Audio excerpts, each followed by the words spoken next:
So, a day of unprecedented chaos in Ottawa with lots of questions to be answered. Joining us tonight, Ray BOISVERT is the former assistant director of CSIS. He's in Las Vegas tonight. AMARASINGAM is an expert on foreign fighters and radicalization. He joins us from London, Ontario. And the CBC senior correspondent, ADRIENNE is in Toronto tonight. Ray, let me begin with you. We're dealing with two people, both Monday and today, Monday in Quebec, today in Ottawa, who were being monitored by security forces, and yet this happens. How could it happen? Well, we have to look at these cases separately, though, in a sense that the first individual was probably looked at from a security or a national security perspective. Not so clear on the second case. We'll have to wait for some of the facts to emerge. Either way, Peter, it comes down to the same issue I've mentioned before. It comes down to the velocity of the issues, the volumes of them, and the lack quite often of specificity around individuals. So it leaves lots of gaps for security agencies. When they say, as they did today, Ray, that they were surprised by what happened, does that surprise you that they were surprised? Yeah, probably. It seems like this fellow had a very, very tortured past, one more towards criminal behavior versus one that I consider a national security concern. That transition point can be a very, very, very short timeline.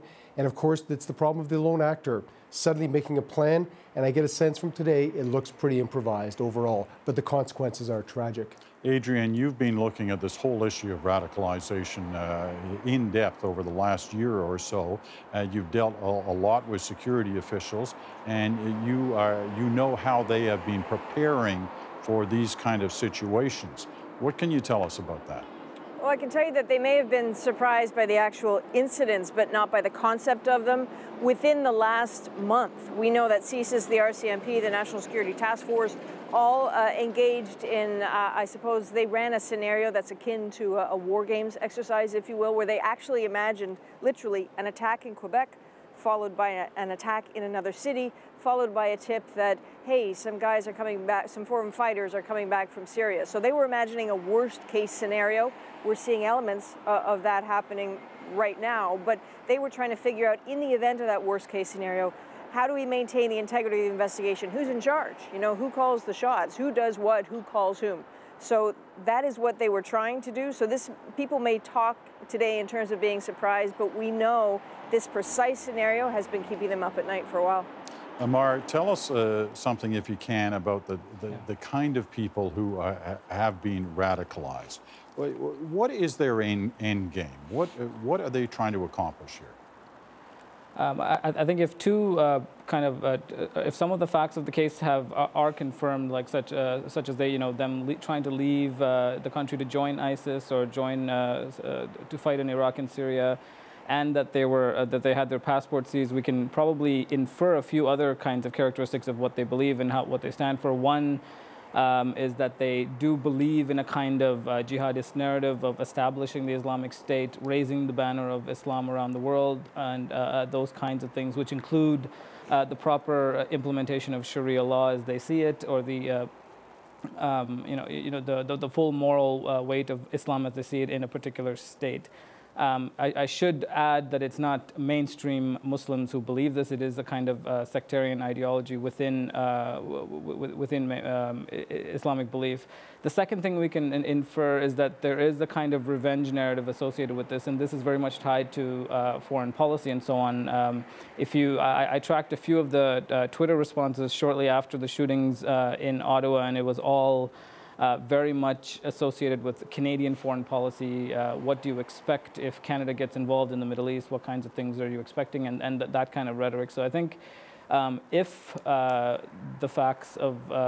of the facts that are floating around about these two individuals are confirmed, then I think a few other things can be inferred as well. All right, Adrienne, in terms of the monitoring of these people, we've heard up to 90, perhaps a lot more, are being monitored by various security agencies.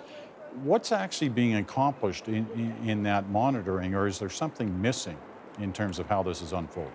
Yeah, it's hard. You know, there are a lot of facts that are missing at the moment in terms of this particular attack and what happened in Ottawa today. We've got a long way to go to know exactly to what degree he was on anyone's radar and whether they in fact did seize a passport, which is what we've been hearing about the 90 people who've had their passports seized. I can tell you that the RCMP don't like to do that. They will often tell you that if it's so bad that someone is so close to leaving this country to go fight, that all that's left to do is to bang on the door and take the passport, then that's a failure.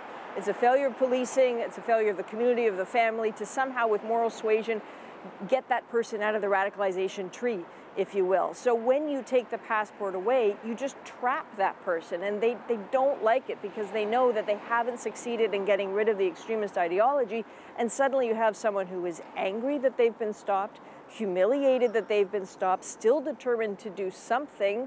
They're a bit of a ticking time bomb, and all you've done is take their passport away. So, you know, when you hear that it's a tool in the box, it is. It's not one they like. Ray, do you want to react to that? Oh, absolutely. It's been one of the two really worst scenarios Adrienne mentioned.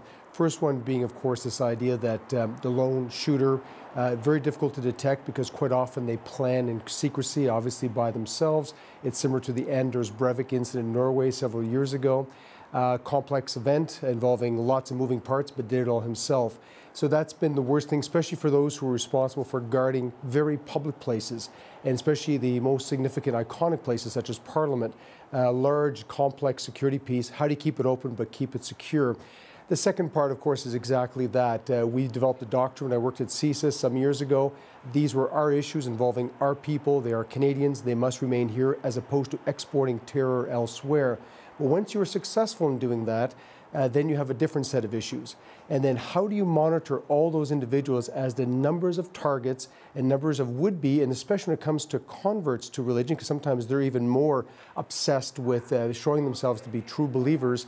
It's very, very difficult. It becomes a numbers game, and it becomes this issue of the art of intelligence work versus the science. When do you know that there's a radicalization thing happening? When are they going to turn that to action? One thing I will add, though, is that we need to get at those who are the purveyors of hate. So those who prophesize and those who are radicalizing, we need to find ways to go after them with respect to hate speech, or perhaps it's time for new legislation under the Anti-Terrorism Act, as we're seeing in the UK. All right, I've only got 30 seconds left, so Amar, if you can close this out for us. What should we expect now? Everybody seems to agree this was a turning point today. This week has been a turning point. What should we expect next? I think you know, we have to be careful about how we react to events like this, because the Muslim community in Canada and around the world already feel stigmatized and securitized in many ways, and they are stigmatized and securitized in many ways. So events like this can make things much worse.